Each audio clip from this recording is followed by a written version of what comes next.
detectar, notificar y tratar estas situaciones constituye una tarea compleja que requiere de la coordinación de las administraciones públicas, de las y los profesionales y también de toda la sociedad en su conjunto. Además, tenemos que tener en cuenta, como decíamos al principio de esta jornada, que sufrir este tipo de violencia, la violencia vicaria, multiplica el riesgo de sufrir violencia de género en la edad adulta y eso tiene que ver, en cierto modo, con la naturalización de ciertas formas de violencia como si fuesen parte del amor. Por ello es importante no solamente un tratamiento especializado, sino también ofrecer un modelo alternativo de amor. Precisamente de buen trato sabe muchísimo nuestra siguiente ponente, que como muy bien ha dicho Garbiñe, es Isabel Guerrero Campoy, que muy posiblemente os acordéis de ella porque estuvo con nosotras en el primer encuentro de Madejas contra la violencia sexista. Isabel Guerrero Campoy, como veis, ella siempre con su sonrisa, con su energía y con su aprendizaje continuo, siempre llena de sororidad todo lo que hace. Ella es educadora social, sexóloga feminista y creadora del proyecto Sexualidad y Buen Trato, que se basa en la expresión de la libertad, el amor propio, el pensamiento crítico y el desarrollo personal. También es máster en autoconocimiento, sexualidad y relaciones humanas en la terapia del reencuentro. Con una amplia experiencia, imparte todo tipo de talleres formativos sobre violencias machistas, maltrato infantil y también sexual, entre otras muchas áreas. Así que, Isabel, te dejo ya con la ponencia. Ya sabes que tienes 45 minutos y 15 minutos para las preguntas que podéis hacer desde las redes sociales. Isabel, te mando muchísima energía porque sé que has estado un poquito nerviosa porque no, no iba muy bien el ordenador, estas cosas pasan cuando se hacen las cosas online, pero ya está solucionado, así que cuando quieras puedes empezar. Muchas gracias, Jessie. Un besico. Chao. Bueno, pues por fin estoy aquí, después de estas cosas que pasan con el directo y con las tecnologías que nos ayudan, pero también cuando fallan nos atacan, nos ponen muy nerviosas. Bueno, mientras voy a compartir pantalla, quería agradecer sobre todo a Madeja por contar otra vez conmigo. Como bien dice Jessie, hace un par de años estuve en esa maravillosa ciudad, en ese auditorium, y bueno, este año las cosas son como están y nos vemos desde aquí, ¿no? Desde este punto. Agradecer también a Jessie y agradecer también a Fermín por su paciencia y por su estar en este soporte técnico tan necesario en estos nuevos tiempos. Bien, ¿de qué voy a hablar yo en este ratico? A mí me gustaría, sobre todo, lo que pretendo en mi intervención es poner el punto de mira en la mirada de la infancia y adolescencia. Mis compañeras anteriormente han ido comentando, Sara, la compañera que ha estado hablando ahora mismo antes, ha abierto esa mirada, ¿no? Esa visión de la infancia y de la adolescencia que muchas veces pues, se nos olvida o que queda más en silencio, porque bueno, al final la infancia y la adolescencia pues, están más silenciadas en muchos aspectos, como tiene que ver con el maltrato. Y bueno, dentro de mi intervención, sobre todo, como decía, aparte de visibilizar y de que, bueno, de destapar esa realidad oculta, porque sí que es verdad que de un tiempo a esta parte sí que se está nombrando este tipo de maltrato, esta violencia vicaria que comentaban las compañeras,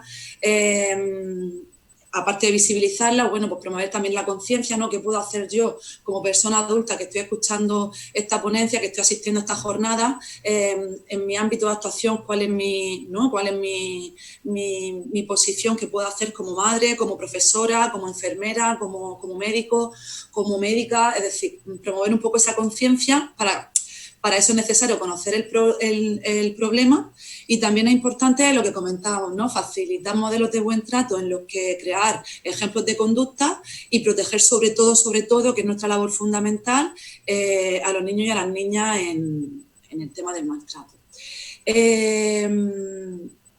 Jornadas como la que estamos viendo, como la que estamos asistiendo, a mí me gusta porque dentro de todo el ámbito que tiene que ver, ¿no? con el tema de la violencia de género desde el feminismo, vais tocando distintos temas, y este año para mí es súper importante visibilizar, ¿no? Entonces, al final, todo lo que estamos compartiendo las compañeras y aportando, las personas que nos estén viendo, yo creo que pueden recoger sus semillas para que como personas adultas responsables y cuidadoras de la infancia, pues puedan prevenir sembrando y cultivando para recoger luego buenas prácticas en esta materia. ¿Por qué es importante, insisto mucho, en poner la visión en los niños y en las niñas? Pues porque al final, cuanto antes se detecten, ¿no? Y cuanto antes se identifiquen ciertas situaciones de maltrato que están viviendo los niños y las niñas, podemos evitar que en un futuro la situación vaya más. Hay muchas situaciones que son invisibilizadas, pero porque socialmente no se reconocen cuáles son esas señales de alarma, que ahora vamos a ir viendo. ¿De acuerdo? Entonces, sobre todo las personas que trabajan por y para la infancia, aparte de las nociones básicas, pues como puede ser el tema de salud, como puede ser el tema de educación, es necesario que haya una mirada y que haya un conocimiento en formación de temas de maltrato infantil y prevención de maltrato. Porque las personas que trabajan por y para la infancia, en las familias, observan en los niños multitud de situaciones e interacciones a la hora de comportarse con sus demás compañeros y compañeras y pueden detectar y notificar y denunciar esa situación en la que ese niño o esa niña por el momento está desprotegido. ¿Bien? Bien, una vez explicada el por qué, el qué es lo que os voy a explicar y por qué considero que es necesario esa visión y visibilizar, ¿no? Y el tomar nosotras y nosotros conciencia como personas adultas,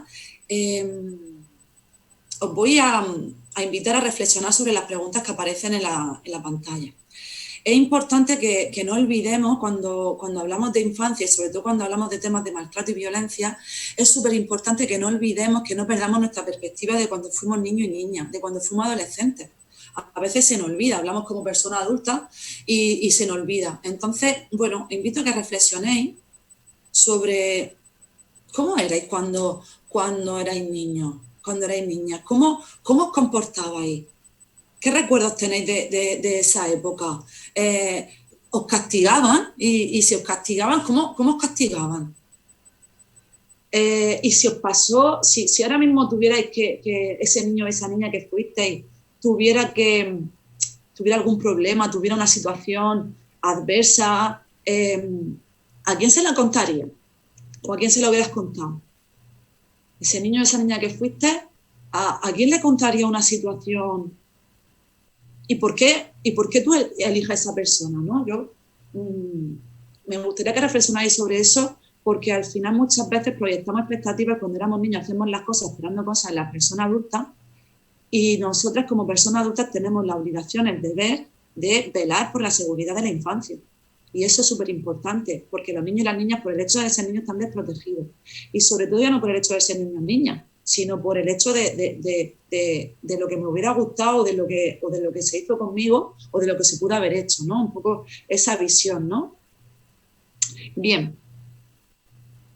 Una vez hecha esa reflexión, voy a explicar un poco el marco de la infancia, aunque sí que lo hemos estado comentando durante todo el día en la jornada, pero es importante tener en cuenta que el desconocimiento de la infancia lleva a caer en creencias erróneas acerca de lo que les sucede a los niños y a las niñas. Conocer y entender esas realidades favorece un acompañamiento respetuoso y adecuado en el bienestar de la infancia. Hablar de la infancia y de la adolescencia es hablar de la persona adulta que se va a convertir. La infancia es la etapa de desarrollo físico, psicológico y social que prepara a los niños y a las niñas para afrontar conflictos, dificultades en el transcurso de su ciclo vital. Los niños y las niñas, por el hecho de ser niños, en esa etapa de la vida en la que están, viven en una situación de vulnerabilidad. Como bien decía la compañera, y lo han comentado otras compañeras al principio, desde que nacemos somos personas dependientes que dependemos de los progenitores, de las personas que ejercen nuestro cuidado, en estos casos la mayoría de las veces los padres, la madre y el padre, o la madre, y depende de ellos para su bienestar y para su supervivencia. El bienestar de la infancia depende del adulto en su entorno más cercano, porque, como bien digo, son personas que son vulnerables, están en un contexto de desarrollo y que sufran algún tipo de violencia les puede afectar en todas las capacidades, ¿de acuerdo? Porque son personas que no tienen recursos, no saben a dónde tienen que ir, no saben lo que tienen que hacer y no saben qué se puede denunciar, ¿de acuerdo? no lo hacen. Cuando hablamos de maltrato y cuando hablamos de infancia, es importante hablar de las necesidades básicas de la infancia. La compañera Sara la ha mencionado un poco al principio y yo me voy a extender un poco más porque a la hora de hablar del maltrato y a la hora de medir en qué medida un niño o una niña está siendo maltratado, se tienen en cuenta si esas necesidades básicas están siendo en mayor o menor medida atendidas. ¿De acuerdo? Entonces, para realizar intervenciones encaminadas a garantizar el bienestar de los niños y las niñas, es necesario conocer cuáles son esas necesidades básicas. Y hay que aprender a identificar situaciones que incumplen su satisfacción de las necesidades o que vulneran los derechos de la infancia. Las necesidades de la infancia son universales y se adaptan a las distintas etapas evolutivas. ¿Qué quiere decir eso? Pues que no son las mismas necesidades, o sea, no es lo mismo un niño de 3 años lo que necesita para su supervivencia que un chaval o una chavala de 8 o un adolescente de 14. El conocer y aprender a identificar esas necesidades nos ayuda a asegurar un buen trato en relación a los adolescentes y a la infancia. Esta información que voy a decir sobre las necesidades básicas de la infancia está extraída de Félix López y dice así: cuando hablamos de las necesidades de la infancia físico-biológicas, son las necesidades que se observan, que un niño va vestido adecuado con el clima en el que está, que tiene una higiene, que hay niños que descansan, que tienen su alimentación correcta, que hacen ejercicio, que juegan, actividades lúdicas. Cuando hablamos de necesidades cognitivas, son aquellas que están relacionadas pues, con una adecuada estimulación sensorial, que se les estimulan para explorar el espacio, el ambiente, que saben que viven en un entorno con unas normas sociales, con relaciones entre iguales.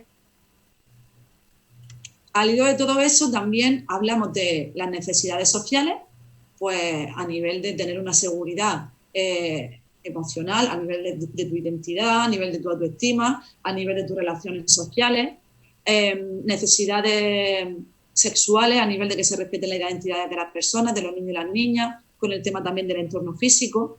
Entonces, el buen trato debe de ir enfocado a cubrir las necesidades básicas de la infancia y de la adolescencia. Nosotros, las personas adultas, debemos responder a estas necesidades porque ellos no tienen la capacidad de autoprotección. Como decía al principio, son personas vulnerables, no pueden decidir sobre su vida, no tienen capacidad de decisión, no saben los pros y los contras, lo que es mejor y lo que es peor. No saben defenderse ante los peligros y las consecuencias, en ocasiones, pues pueden tener efectos irreversibles. Estos hechos, entre otros, hacen que sea necesaria la función protectora de las personas adultas. Por eso es tan necesario conocer todo esto, saber todo esto e implicarnos. Lo que decía también al principio, cuanto más se le prive a un niño o a una niña de estas necesidades básicas, en mayor o en menor medida se le estará maltratando.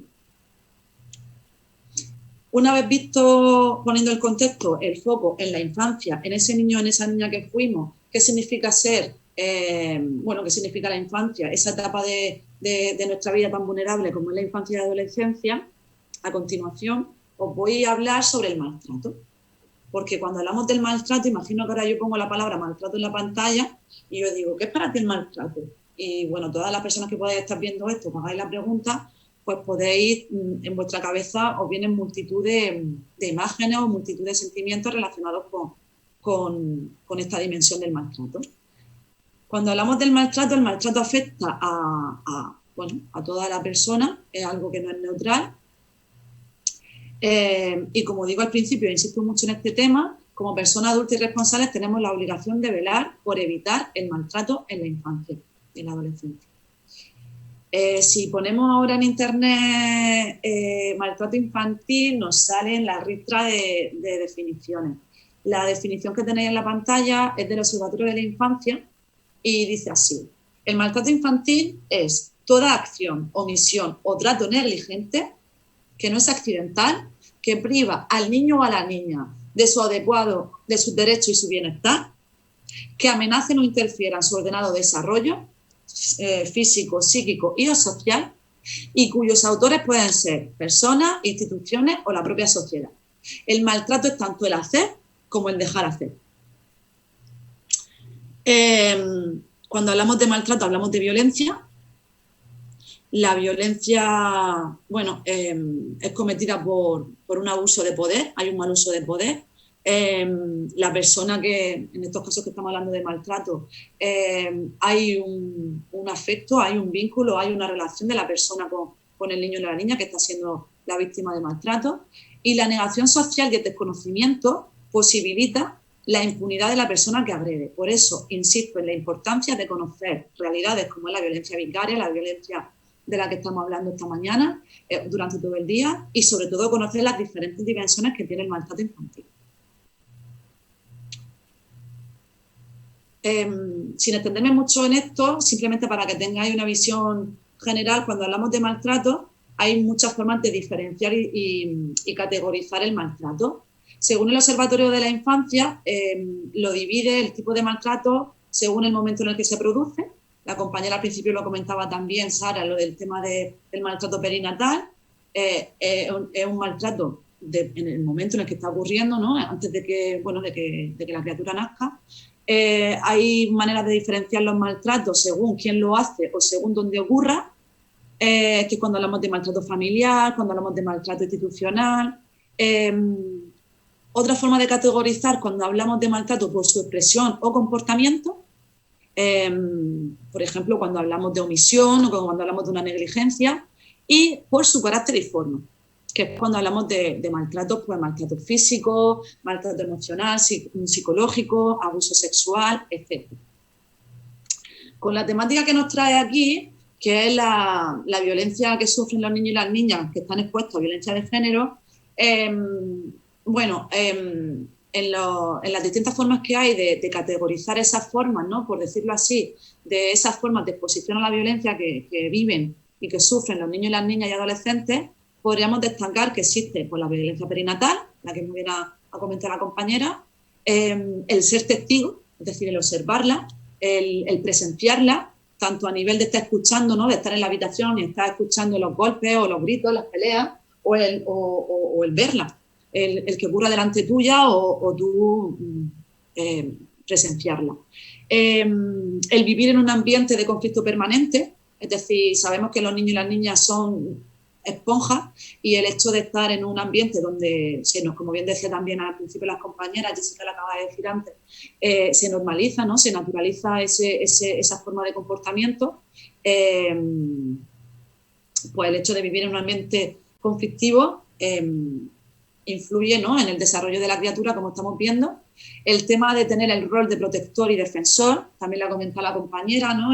El asignarme dentro de soy un niño y una niña y en lugar de permitirme ser ese niño o esa niña, por la situación adquiero un rol que no me pertenece, como el de o proteger a mi hermano, o proteger a mi madre, o defender a mi madre de cuando mi padre la está maltratando, etc. Otra forma es cuando el agresor lo implica, le hace partícipe a través de la manipulación, o cuando ese niño o esa niña es un objeto de chantaje, que ya también lo han nombrado las compañeras a lo largo del día, el hecho de señalarlo como culpable o señalarla como la culpable, las amenazas de muerte y suicidio o el asesinato, ¿no? Esos niños o esas niñas que sufren el asesinato de su madre, ¿no? Por parte de su padre o de la pareja de la madre. Bien.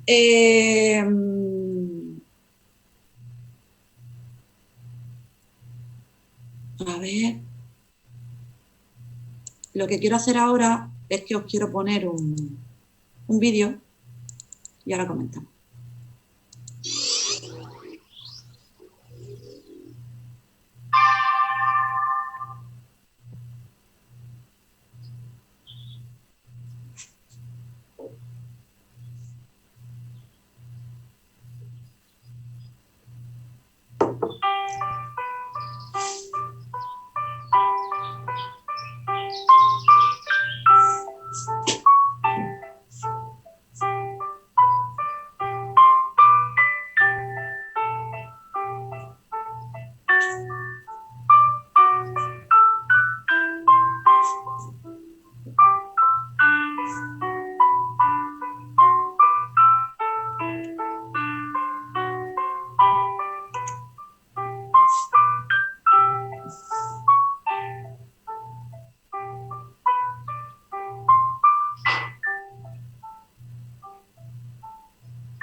marinera, estoy en casa. Plato preferido.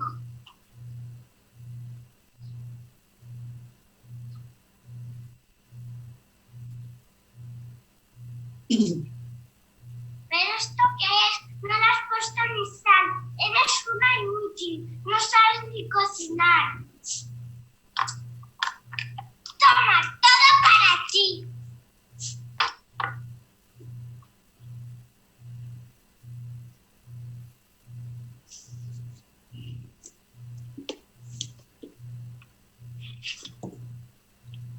¿Qué pasa, ¿No te gusta, Pues ahora te lo tragas, trágatelo. Te he dicho que te lo tragas. No llores, que será peor. Te he dicho que no llores, que será peor. Es una inútil, idiota. ¿Y por qué te has puesto ese vestido? Sabes que no me gusta nada. Pareces una puta cerda. Me tienes harto. No sirves para nada. Guarda, eres una inútil. Te voy a matar. Ya no te quiero. Guarda esa cosa. Guarda. Imbécil. No llores, por favor. Te prometo que no lo volveré a hacer. No. Por favor, perdóname.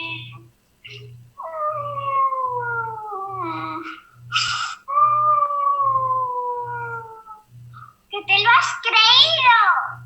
Imbécil, tonta, puta, cerda, tonta, cochina.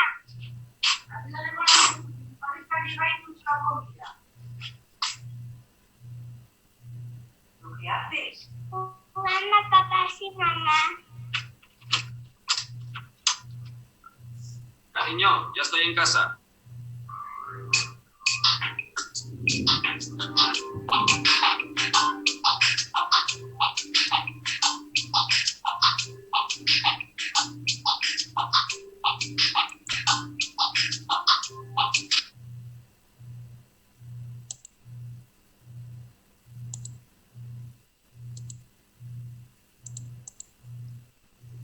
Vale, bien.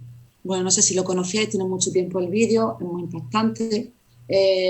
Observamos en el vídeo, ¿no?, el conocido ciclo de la violencia. Y bueno, el motivo de ponerlo, sí que es verdad que es muy evidente, ¿no? Impacta mucho, te deja mal cuerpo. Pero el motivo de ponerlo es porque los niños y las niñas a veces no, o sea, lo que comentaba, ¿no?, ellos no son capaces de denunciar, a veces ni siquiera identifican como maltrato lo que le está pasando porque no saben que eso es un maltrato, porque no tienen esa conciencia. Pero a través del juego simbólico, de los dibujos, como comentaba también la compañera esta tarde, de canciones, es decir, a la hora de expresar ellos de forma totalmente voluntaria, consciente, son señales que estamos viendo. Y por eso también pongo esta diapositiva, ¿no? Porque muchas veces nosotros vemos cosas, también lo han comentado esta mañana, ¿no? Muchas veces vemos pues un niño, una niña que es violento o mal comportamiento, pero es que detrás de esa conducta violenta o de ese mal comportamiento puede haber una situación de abuso, puede haber una situación de maltrato. Y aquí en el ejemplo del vídeo que hemos visto, pues estoy jugando a los papás y a las mamás, que creo que muchos y muchas de nosotros hemos jugado en nuestra vida a ese juego, y la forma que yo tengo de jugar es normalizando la situación que tengo en casa. La infancia afectada por la violencia de género tiene sus repercusiones, tiene sus consecuencias, tiene sus secuelas. Los niños y las niñas, por el hecho de estar viviendo en un hogar donde la violencia es un modo de relacionarse, aunque a ellos y a ellas no se les agreda directamente, están viviendo violencia. O sea, es violencia directa, es violencia de género, es violencia vicaria, es violencia. La exposición a la violencia es la causante de muchos efectos negativos en el desarrollo de esos niños y de esas niñas, que luego pues conforme van desarrollándose y creciendo, en algunos casos van aflorando. Viven en un clima de tensión permanente, existe la negligencia, puede existir también el abandono, el no atender, el no cubrir esas necesidades básicas que estábamos comentando al principio. Son niños o niñas doblemente vulnerables por su condición de que son menores de edad y por su condición de que son hijos e hijas de madres que están sufriendo la violencia de género. Las personas que tienen que ejercer ese rol de cuidado, ese rol de protección, no saben, no pueden o no lo están haciendo, son incapaces de atender esas necesidades con todas las repercusiones que eso puede tener para la criatura, ya que están viviendo en un clima familiar violento y muchas veces prima más la propia supervivencia que el foco de la atención a la criatura. Los daños específicos que puede provocar el maltratador también en el rol de la madre, en el rol de la cuidadora, puede intentar pues, poner a los hijos en contra de la madre, amenaza a la mujer con quitar a los hijos, con llevárselos o con hacerles daño, que es lo que estamos comentando de la violencia vicaria a lo largo de la jornada de hoy. Va destruyendo esa autoridad materna, la va minando, ¿no? El efecto bonsai también conocido. Y ese vínculo entre la madre y el hijo o la hija también se ve perjudicado y por lo tanto también se ve dañado. Y todo ello dificulta al bienestar y al cuidado y a la atención de los críos y las crías. La asunción también de roles, lo que comentamos, ¿no? de que ese niño o esa niña que está viviendo un rol que no le corresponde, se le está responsabilizando de algo que no tiene por qué, cosa que no le toca. El cuidar de la madre, el cuidar de la casa, el atender, tener ciertas obligaciones, el atender a los hermanos más pequeños, con todas las repercusiones que eso puede tener. Cuando hablamos de la violencia que sufren los críos y las crías, ya no solamente a través de la observación lo podemos ir viendo, reconociendo, detectando, sino que muchas veces son los propios críos los que te lo dicen. Hay veces que te lo dicen porque lo están verbalizando y hay veces que te lo pueden decir, como comentábamos con el vídeo que hemos visto, pues a través del juego, a través de un dibujo. También nos podemos enterar por información de terceras personas. Entonces, pues es importante saber que existen unas señales, que existen unos indicadores de sospecha que nos hacen ver que ese niño o esa niña está viviendo una situación vulnerable. Una situación maltratante, violenta, que le está perjudicando. Cuando hablamos de factores que dificultan esa detección, hablamos sobre todo de la propia indefensión de la infancia. Hablamos porque no sabemos, igual que tenemos la gafas violeta, cuando de repente nos las ponemos, vemos de repente el mundo de otra manera y el mundo sigue siendo el mismo, pero tú ves las cosas de una manera diferente. Con el tema de conocer el maltrato infantil pasa igual. Cuando tú de repente abres esta puerta y conoces y asimilas la realidad que puede ocurrir y que está ocurriendo en muchas casas y en muchos niños y niñas, de repente se abre un mundo. Entonces, si tú esa realidad no la conoces, hay mucha dificultad para detectarlo. Al hilo de eso, la mentalidad que sigue existiendo, cada vez menos, pero en muchos contextos sí, y es que los platos sucios se lavan en casa y que los hijos son propiedad de los padres y la hija y que tú no vas a venir a mí a decirme lo que yo tengo que hacer, ¿no? Ese hermetismo que existe muchas veces.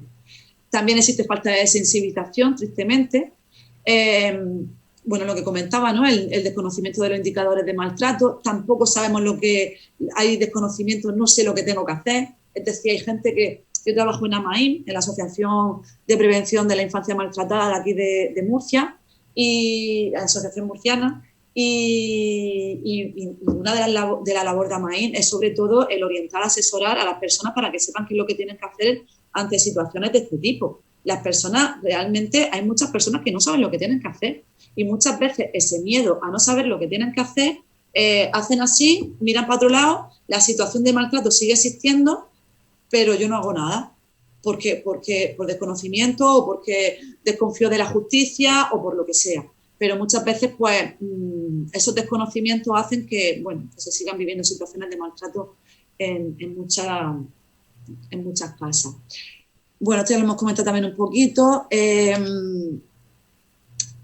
Lo que hablamos, ¿no? Los progenitores son las principales figuras de cuidado Y cuando eso no ocurre, ese niño o esa niña vive una contradicción. Hay miedo, las personas adultas no están disponibles para cubrir esas necesidades, ese niño o esa niña vive desconfianza del mundo adulto en general, vive situaciones de mucha incertidumbre, el vivir en un clima de conflicto constante hace que tu cerebro esté constantemente en alerta y muchas veces esas dinámicas abusivas lo que provocan es la adaptación a ese clima desfavorable y conflictivo y muchas veces como que disocia, es un hecho totalmente involuntario de supervivencia, por supuesto, un mecanismo de defensa y de protección, sobre todo ante el miedo y ante la situación de pánico y conflicto que está teniendo en casa. Y también lo que pasa muchas veces es que esos niños o esas niñas preservan una imagen positiva del agresor y se ven a sí mismos como los causantes de esos conflictos que están ocurriendo. Y si a esto también le añades que que en muchos casos se les culpa a ellos de ciertas cosas, eso se agrava más y como que me lo creo más, ¿no?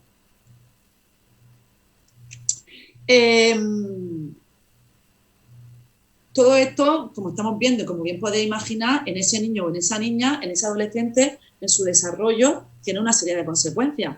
¿De qué dependen las secuelas? ¿De qué dependen esas secuelas, esas consecuencias?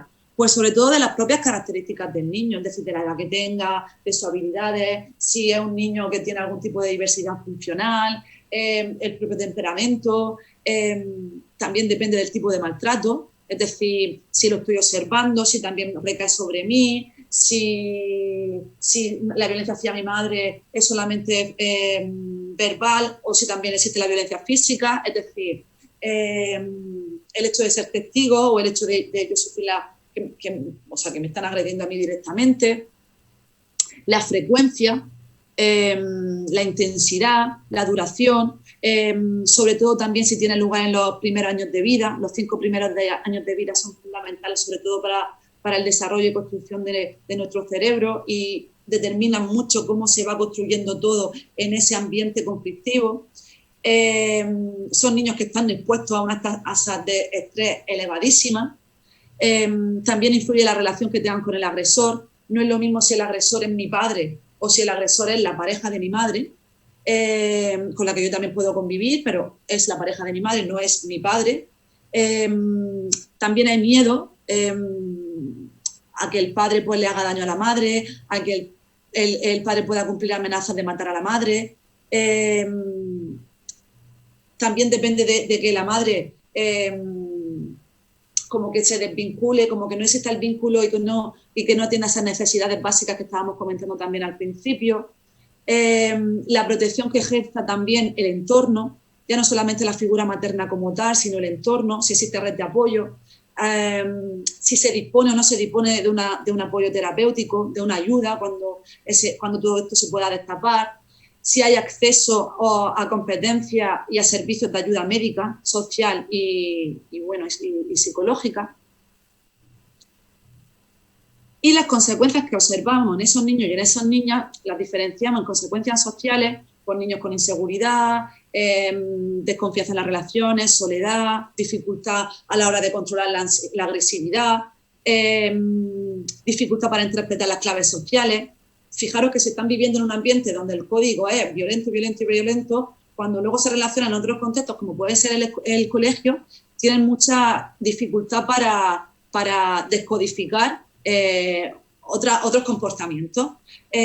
También hay tendencia a interpretar de forma hostil las conductas, ¿vale? Lo de lo que estoy comentando, escasas habilidades de resolución de conflictos o la forma que tengo de resolverlo es imitando lo que estoy viendo en casa, que también a veces pasa, problemas de integración.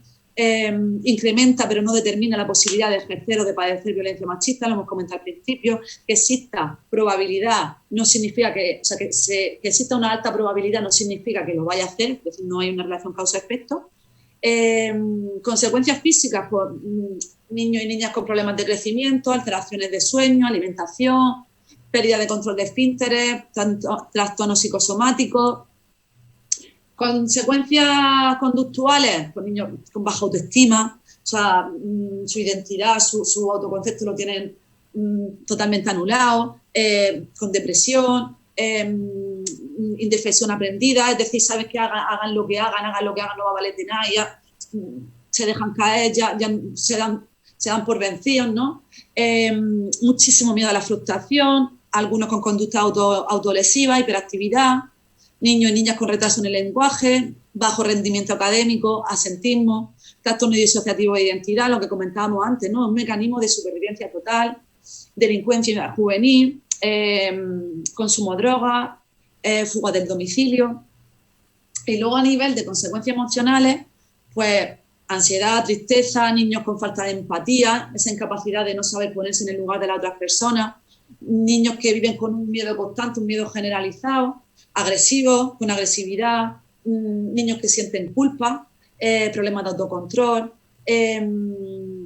escasa tolerancia a la frustración o de repente con muchas explosiones de ira, trastornos de estrés postraumático, dificultad para expresar y comprender los sentimientos, fobia, internalización de roles inapropiados, lo que comentábamos al principio, ¿no? O sea, el proteger al hermano, el proteger a la madre, el niño confidente, que mi madre me cuenta, mi padre me cuenta, o incluso el niño árbitro, ¿no? La niña árbitro, que es el que media, el que tiene que poner paz, el que tiene que poner orden, con todo lo que eso conlleva, ¿no? En su tensión y en la implicación de ese rol inadecuado para él o para ella.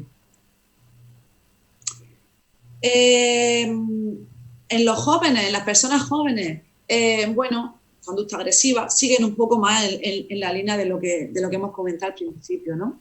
Esto lo voy a pasar porque más o menos un poco en la línea. O sea, en la línea me refiero que no difiere mucho de las consecuencias de los niños y las niñas. Se pueden ir acentuando más. Existen muchas falsas creencias, aparte del desconocimiento que mencionaba al principio. A eso le añadimos también que existen falsas creencias. Todavía en 2020 pues se siguen pensando pues, que el maltrato a las mujeres no supone un riesgo para los hijos o la hija, o que el maltrato hacia las mujeres o el maltrato hacia los hijos e hijas no es frecuente, o que solo se dan en determinadas clases sociales, que eso solo pasa en algunos contextos culturales. Hay también quien piensa o se dice que cuando los niños y las niñas son muy pequeñicos, o incluso cuando no han nacido, que las consecuencias no son muy graves. Y bueno, también lo ha comentado Sara, ¿no? Que hasta está comprobado que hasta cuando está en el útero materno esa criatura sí que existen consecuencias simplemente por la tensión que está viviendo la madre, por el estado de estrés y miedo, repercute en el desarrollo de la criatura en el útero materno. Y eso, ¿no? Que sí que son muy pequeños, y cuando son pequeños no se enteran de nada, son muy pequeñas, esto se le olvida. Estas cosas... También existe la creencia de que todas las personas que son maltratadas o que han presenciado el maltrato lo van a reproducir. Ya hemos visto que la frecuencia es alta, pero no tiene por qué, o sea, no. Que maltrate también existe la falsa creencia, y esa también la tenemos muy ahí, que tenemos que luchar mucho contra eso, que es que maltrata a la madre no implica que sea un mal padre, que es como que todavía tengamos que explicar eso.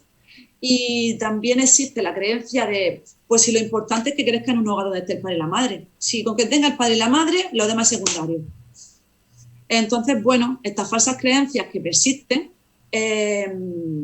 pueden llevar a que no se observen situaciones que son inadecuadas, situaciones que son de peligro y situaciones que tienen que ser notificadas y de las que tenemos que proteger a la criatura. Cuando un niño o una niña muchas veces a mí en mi trabajo me preguntan ¿por qué no lo cuentan? ¿Y por qué se callan? ¿Y por qué no cuentan lo que le está ocurriendo? Al hilo de todo lo que hemos comentado, que hasta incluso muchas veces porque simplemente no lo estoy identificando, a veces hay miedo a no ser creído, o pánico a que su padre cumpla con la amenaza de hacerle daño a su madre. Y claro, como yo no quiero que le haga daño, pues me lo tengo que guardar, ¿no? Mantengo el secreto. A veces no saben verbalizarlo. También a veces hay amenazas como, pues te vais a un centro de menores, o te vais con no sé quién, o te vas a quedar solo.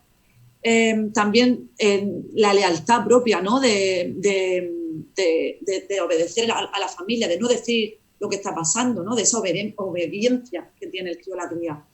también la falta de apego seguro, la falta de que haya personas de confianza, es decir, ¿a quién se lo va a contar? ¿A quién se lo va a contar si a lo mejor no tiene esa red de apoyo, ese apoyo del que estamos comentando, ¿no? que es necesario? Y luego también la propia modificación adaptativa de la situación, ¿no? Es decir, estoy viviendo, he disociado y a la hora de vivir lo que estoy viviendo con mi cerebro como en 2 dimensiones diferentes, no soy capaz de verbalizar lo otro porque directamente no lo estoy sintiendo, no lo estoy viendo. ¿Qué pasa si tú trabajas con criaturas y de repente pues te llega un crío que te cuenta algo de esto o tú de repente, pues, sí que es verdad que hay que tener en cuenta una cosa. En el momento en el que tú, como profesional, si no eres profesional específico en trabajar con niños y niñas que son víctimas de maltrato en todas sus dimensiones, en el momento en el que un niño y una niña lo está verbalizando, te queda claro, porque eso también, como que en el cuerpo de repente se enciende un calentón que tú dices, esto sí. Es importante parar la intervención, porque hay veces que como que, queremos saber y queremos seguir sabiendo, pero si tú ya lo tienes claro, lo que tenemos que ponernos en marcha y buscar los mecanismos, los profesionales y la ayuda necesaria para atender la situación que la cría está narrando. ¿Por qué? Porque luego ese crío o esa cría le va a tener que contar a otro profesional lo que te está contando a ti. Y el hecho de que tenga que contar repetidamente lo ocurrido es un proceso de revictimización. El niño o la niña está recordando una y otra vez y está reviviendo otra vez su cuerpo esa situación que tanto daño le hace, tanto daño le produce, y el hecho de contarla también le está haciendo daño. Entonces, si podemos evitarlo, lo evitamos. Si me lo cuenta, pues es importante tranquilizarlo, también sobreponernos al sentimiento de rechazo, porque muchas veces las caras o las preguntas dudosas o el cuestionar puede hacer que de repente bloquee y no siga narrando, o que de repente, pues si te lo está contando a ti, porque el hecho de que te lo esté contando significa que eres una persona en la que confía, significa ese apoyo para él. Si tú le pones una cara así o demuestras algún tipo de rechazo, puede achacarse a él cierta historia, ¿vale? O sea, puede decir, no, me estoy equivocando, porque si tú piensas eso, a lo mejor es que todo lo que conlleva eso. Y sobre todo proporcionarle acompañamiento emocional y hacerle ver, sobre todo, que lo que te está contando no te lo va a quedar y que nos tenemos que poner en marcha para que esto se sepa. Me refiero que tu obligación es notificar la situación de maltrato que está sufriendo la criatura, pero la criatura tiene que saber que tú ese paso lo vas a dar, porque bastante situación está viviendo ya conflictiva, de sentirte solo o sola, para que la persona que apoya, que eres tú, aunque tú estés haciendo bien, que es buscar la red de apoyo o buscar los recursos necesarios para que sea atendido o atendida, el hecho de que le llegan terceras personas sin que tú se lo comentes, eso puede también ocasionar ciertas consecuencias negativas para él. Al final tú eres una persona adulta referente y otra vez otro adulto que me falla, otra persona adulta que me falla, otra vez pierdo la confianza, otra vez bajón. A la hora de reducir el impacto de la exposición a la violencia de género, cuando ya se sabe, cuando se conoce esa realidad, cuando sabes que esos niños, esas niñas o adolescentes están expuestos en ese ambiente de violencia de género, es importante tomar conciencia, acudir a los recursos necesarios para reducir el impacto a la exposición. Es importante que ese niño... Vale, me quedan 5 minutitos. Estoy casi terminando también. Reducir el impacto de la imposición, dejar de convivir en ese entorno violento, no forzarle a convivir con su padre. Esta mañana lo han comentado muy bien las compañeras, lo del tema de los puntos de encuentro, todo el tema este. Ana también ponía, ¿no?, lo de la nota de prensa. Que esas criaturas tengan un acompañamiento psicológico terapéutico, que también se intervenga con la madre, porque poco podemos hacer si a ellos, a las criaturas le estamos prestando ayuda, pero a la madre no. Porque el objetivo al final es pues determinar cuál es la afectación que ha tenido la violencia en él o en ella, realizar un tratamiento psicológico para mejorar sus condiciones de vida, asesorar ya no solamente a los cuidadores principales, sino a todas las personas, a la gente implicada en su desarrollo, a esa red social que trabajamos, y trabajar también su resiliencia, ¿no? Para que afloren esas heridas traumáticas y para que sobre todo se pueda aprender a crear otro escenario donde convivir y donde sobrevivir, ¿no? Bueno, la resiliencia también la hemos comentado un poco esta mañana. Para ir terminando, nosotros como personas profesionales o adultas que estamos con niños o niñas en general o con niños o niñas que han sido maltratos en particular, pues sobre todo, bueno, potenciar y desarrollar su autoestima para que se fomente la confianza, para mostrarles amor, para mostrarles afecto, para mostrarles que son amados, para mostrarles que son queridos.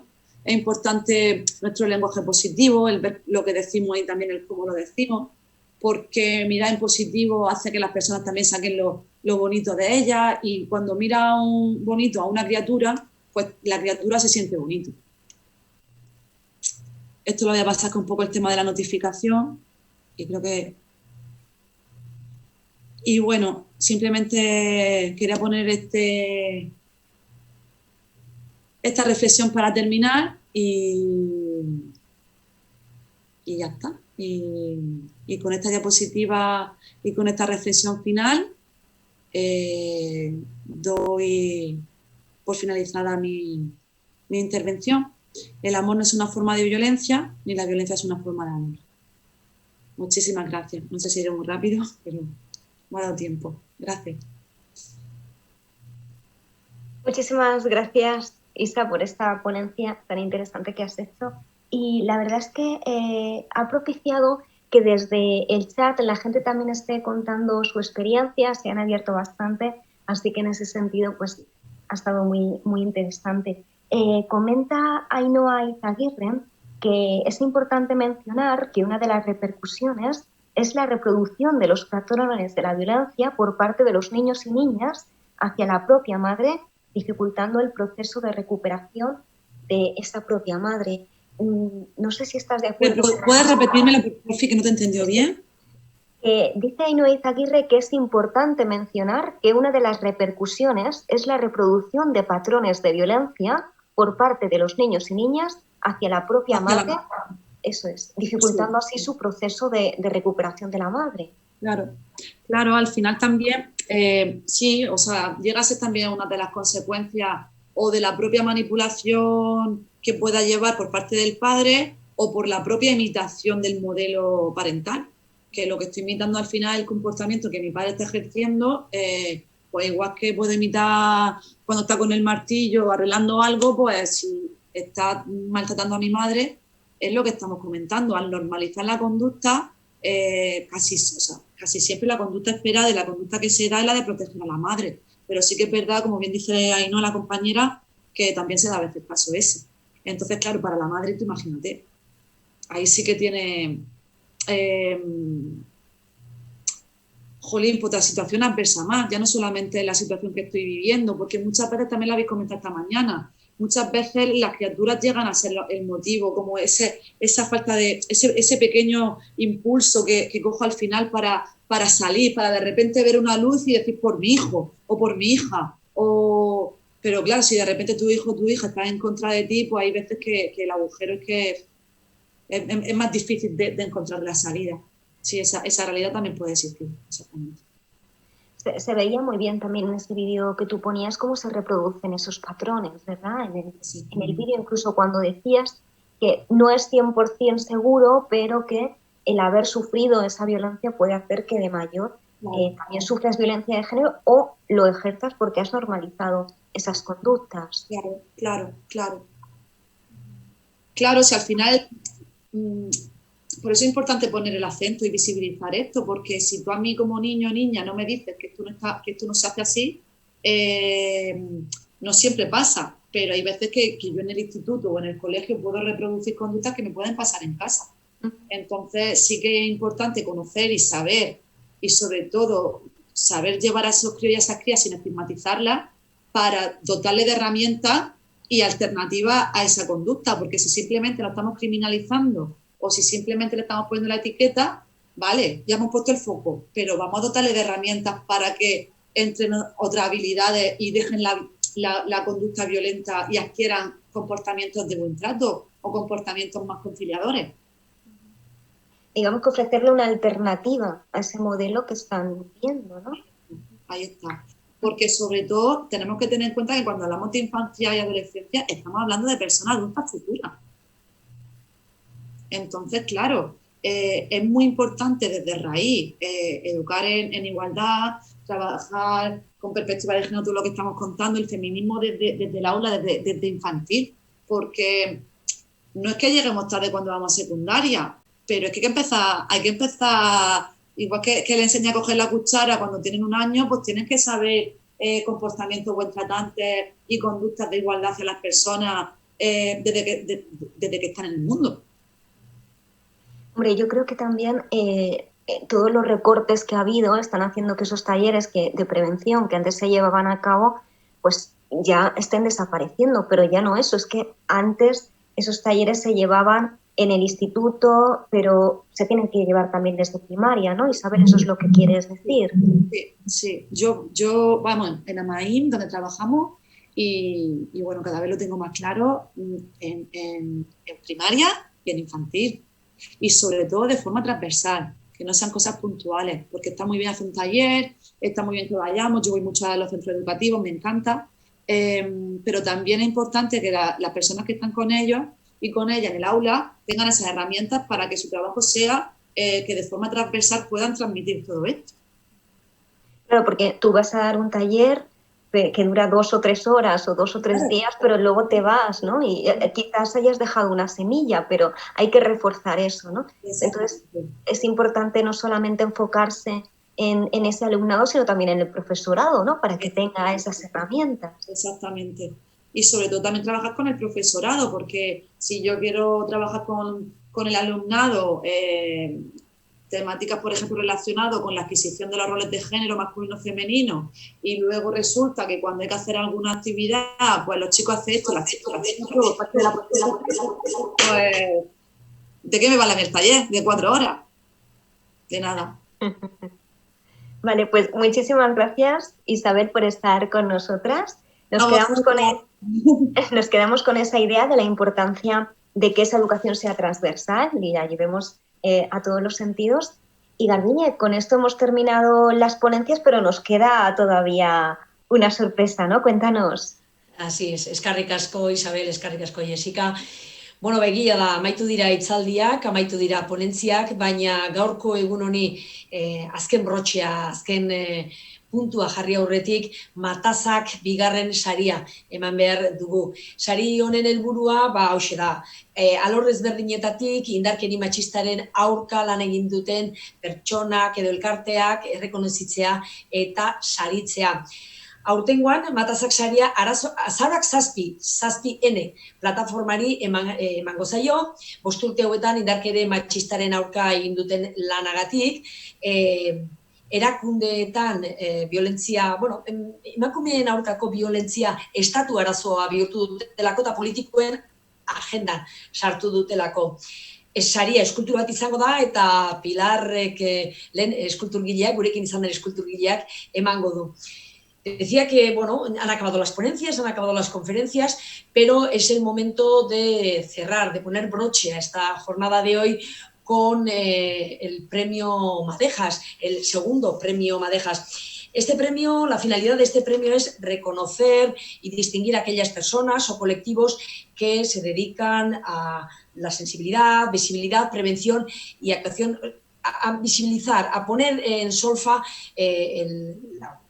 el problema de la violencia de género. Este año el jurado ha concedido este premio a la plataforma 7N, a esta plataforma porque en estos últimos 5 años ha trabajado incesantemente contra la violencia machista, lo ha introducido en la agenda política y, pues también lo han metido en las agendas de los políticos. Con todo esto, Uy, no sé si me oís. Bueno, con todo esto, el premio es una escultura realizada por Pilar Vicente de Foronda, que es una de las ponentes, y bueno, me imagino que de un momento a otro la propia Pilar nos va a mostrar ese premio. No están aquí las compañeras de la plataforma 7N, sí que ha estado Pilar era... Consuelo Abril. Consuelo, con los nombres. Consuelo Abril es una de las miembros de esa plataforma. Ellas no están aquí, pero yo creo que, bueno, pues sí que Pilar nos va a enseñar la escultura. Esaten genuen saria eskultura bat izango dela, eskultur lan bat, eta Pilarrek egina da, Pilar Vicente de Forondak egina da, eta berak momentu batetik bestera erakutsiko digu.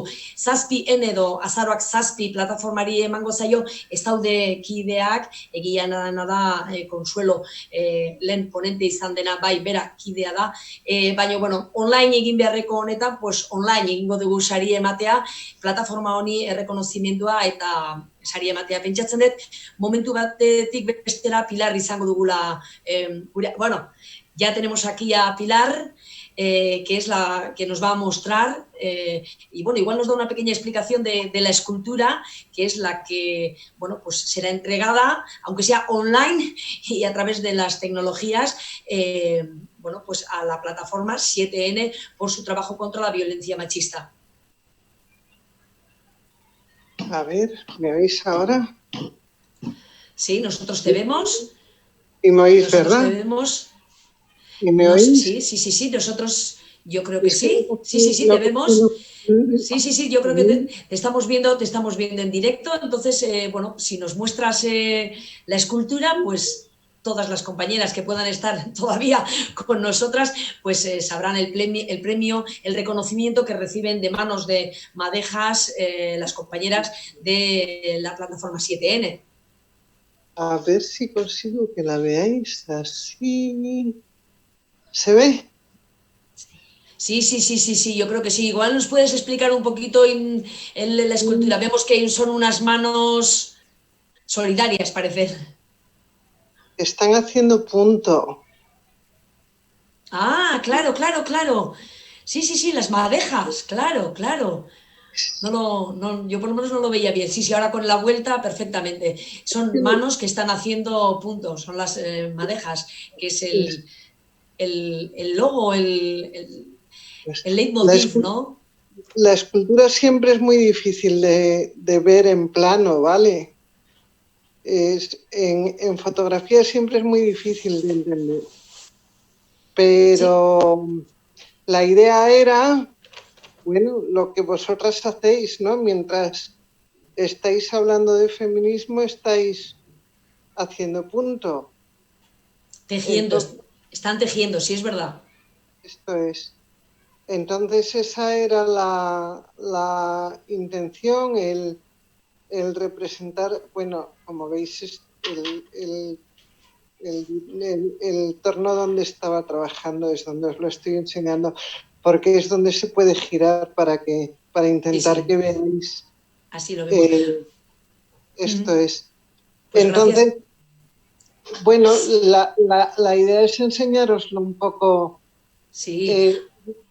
Yo creo que se ve, al dar vueltas, se ve el concepto de la escultura, y es la escultura que, bueno, se hará llegar a las compañeras del 7N. No sé, Jessica, si un último mensaje para ya cerrar. Bueno, gure aldetik ja, hauxe izan da guztia, eskerrik asko, espero dugu egun emankorra izatea, gaurkoa, oso ponentzia eta hitzaldi interesgarriak izan dira, egunean zehar, bueno, guztioi eskerrik asko gurekin izateagatik, gertutik eta urrutik. Decía que, bueno, pues ha llegado el momento del final, la escultura llegará a manos de las compañeras del 7N. No sé, Pilar, pues ya último esto para cerrar, yo ya por mi parte, bueno, pues os saludo a todas, las que estéis con nosotros. Creo que ha sido una jornada interesante, fructífera, y bueno, pues que las conclusiones de todo esto, pues bueno, irán quedando en nuestro pozo. Nada, Jessica, pues un último mensaje por tu parte. Bueno, pues yo creo que nos podemos quedar con esa metáfora, ¿no?, que lleva la escultura de Pilar Vicente de Foronda, que es la importancia de tejer redes entre nosotras, ¿no? Y sí que es verdad que cuando nos sentamos a tejer, nos juntamos muchas mujeres y empezamos a hablar de lo que a nosotras nos afecta, ¿no? Y a veces pensamos que un problema individual no tiene nada que ver con el conjunto, ¿no? Y de repente te das cuenta que eso que te pasa a ti le pasa a más mujeres y por tanto tiene que ver con una desigualdad estructural que hay en la sociedad, y es así como se va tomando conciencia feminista, y así es como lo hemos hecho en Madejas contra la violencia sexista. De hecho, esto lo contamos en el libro que en un primer momento le íbamos a presentar ayer en directo en Donosti, pero que no ha sido posible por la pandemia. Y bueno, es un libro que os hablaremos sobre él, en el que contamos la historia de Madejas, y precisamente me viene muy bien esa escultura de Pilar con esa metáfora de tejer sororidad. Y bueno, también quería dar las gracias en nombre de Madejas a todas aquellas personas que nos han estado viendo, han estado con nosotras desde Facebook y desde YouTube, y que han estado desde todos los países, tanto de España como América Latina, de Suecia, creo que también ha habido gente, o sea que ha estado bastante bien. Esperamos que hayáis aprendido mucho, que os haya servido para tomar conciencia, y nuestra idea es continuar con estas jornadas de pensamiento feminista durante más años, así que si podemos seguir con ellas, pues seguramente sigamos, y ya os diremos el tema para el año que viene y la fecha para que podamos continuar con esta experiencia tan gratificante. Así que, Garbiñe, cuando quieras puedes cerrar. Esperamos que el año que viene sea en el Aquarium, como es costumbre, y que podamos estar todas juntas, tomarnos ese café que hoy no ha podido ser. Y bueno, hauxe izan da guztia, datorren urterako zita hortxe egiten dugu. Espero dugu datorren urtean denak Aquariumean egon alizatea, bata bestearekin, kafe hartuz, bazkalduz, eta hausnarketak eta gure tertulik eginez. Beraz, hauxe izan da guztia, mila esker dena hemen izateagatik, eta hurrengo urtera arte. Agur, Jessica.